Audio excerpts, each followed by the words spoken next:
18 राजनीतिक दलों के नेता इकट्ठे हो गए थे और ये निर्णय लिया गया था कि माननीय राष्ट्रपति जी को ये अवगत कराया जाए, उनके सामने ये बात लाई जाए किस तरह से राज्यसभा में किसानों से संबंधित बिल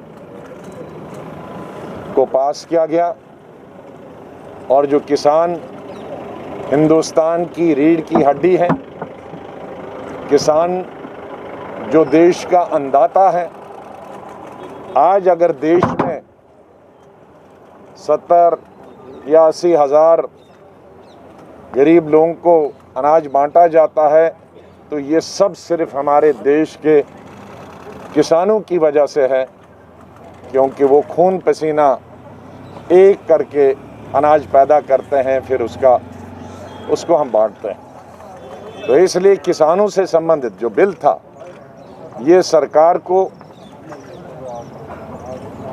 सब लोगों से बातचीत करके लाना था, सब राजनीतिक दलों से बात करनी चाहिए थी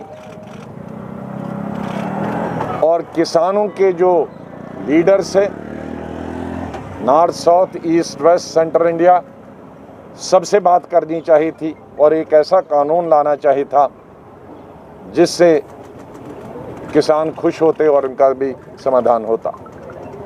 लेकिन दुर्भाग्य से सरकार ने न तो इस बिल को स्टैंडिंग कमेटी को भेजा और न ही सिलेक्ट कमेटी को भेजा। अगर भेजा होता तो ये एक बहुत अच्छा बिल होता और किसानों को फायदा होता। जब हमारे हाउस में आया, राज्यसभा में, मैं लोकसभा की बात नहीं करूंगा, तो हमारे सभी साथियों ने, अलग अलग पार्टियों ने 5 रेजोल्यूशन दिए थे, अलग अलग लोगों ने दिए थे, अलग अलग पार्टियों ने दिए थे, जिन्होंने इस ऑर्डिनेंस के खिलाफ रेजोल्यूशन दिए थे कि ये ऑर्डिनेंस नहीं होना चाहिए था, जिस पे वोटिंग होती। हमारे 2 साथियों ने मोशन दिया था कि इसको सिलेक्ट कमेटी भेजा जाए। मेरे ख्याल मिस्टर डेरिक ओब्रायन और हमारे रिची शिवा जी ने दिया था। इन्होंने मोशन दिया था इसको सिलेक्ट कमेटी और हम सब सहमत थे उसको सिलेक्ट करने कमेटी के, जितने भी 18 पार्टियां। ये नहीं हुआ।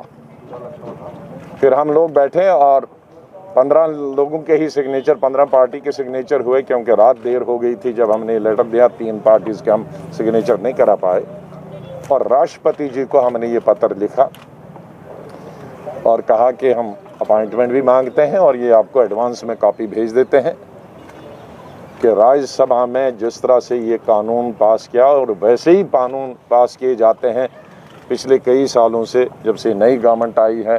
ये स्टैंडिंग कमेटी और सेलेक्ट कमेटी को बिल नहीं जाते हैं, लेकिन इसमें विशेष रूप से जब 1 बजे के बाद हम लेना चाहते थे कंसेंसस, तो वो कंसेंसस हमारे फेवर में था। एक तरफ से 16-17 पार्टियां थी और एक तरफ से 2 पार्टियां थी बीजेपी की, और उस कंसेंसस को नहीं माना गया, जिसके चलते ये तमाम हंगामा हुआ।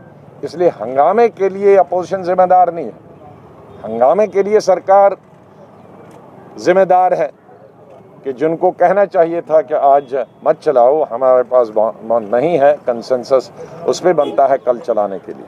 और फिर उसके बाद दुर्भाग्य से हमारे डिप्टी चेयरमैन साहब, जिनके खिलाफ हमने वोट ऑफ नो कॉन्फिडेंस लिया, उन्होंने दबादब कानून को, बिल को पास कराने का, पारित कराने का जो प्रयास किया और किया, हमें किसी की समझ में कुछ नहीं आ रहा था।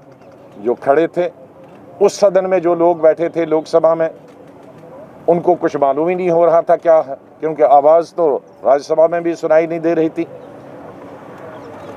तो जो बिल पास हुआ, रेजोल्यूशन मूव करने की किसी को इजाज़त नहीं मिली, उस पर वोटिंग नहीं हुई। डिवीज़न के लिए हमारे साथी चिल्ला रहे थे कि डिवीज़न करो, मोशन पे वोटिंग करो और डिवीज़न करो।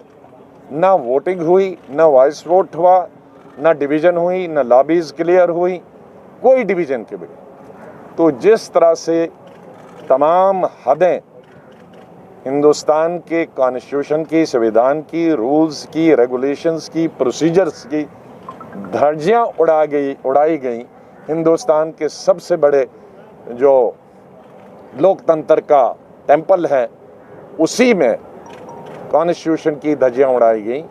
इसीलिए ये हमने जो रिप्रेजेंटेशन दी है सब पार्टीज़ ने मिलके और राष्ट्रपति जी को कहा है कि ये चूँकि थ्रू प्रॉपर तरीके से ये बिल पास नहीं हुआ है, ये अनकॉन्स्टिट्यूशनल है।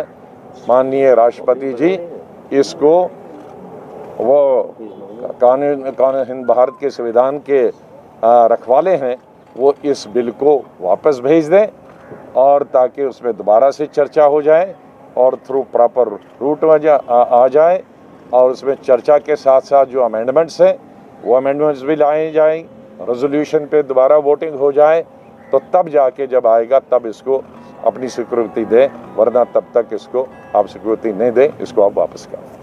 तो राष्ट्रपति से किसी हमें राष्ट्रपति जी ने कहा कि ठीक है, मुझे जो बोलना था, जो मैंने यहाँ बताया, ये सब सुनाया उनको, तो उन्होंने कहा ठीक है, मैं उस पर गौर करूँगा। और राष्ट्रपति जितना कहते हैं वो यही कहते हैं। No, you want to say something? No, just enough.